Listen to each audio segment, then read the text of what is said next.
යේසුස් වහන්සේගේ නාමයෙන් ඔබට ආශිර්වාදයි.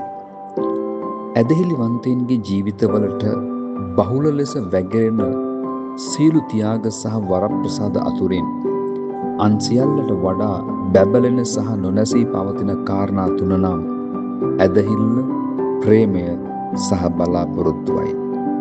මේ භූමික ජීවිතය තුළ ඇදහිල්ල ඉහළ ප්‍රමුඛතාවයක් ගනී. මන්ද අප ජීවත් වන්නේ ඇදහිල්ලෙනි.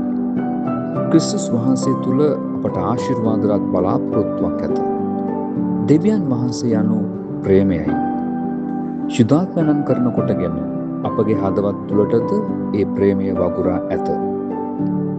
සැබෑ වූ සිතක් ඇතිව ඇදහීමේ නිසැකකමින් ළඟා වෙමු.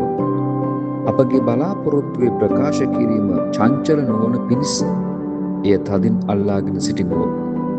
මක්නිසාද පොරොන්දුව දුන් තනන් වහන්සේ විශ්වාසව සිටිනසේක.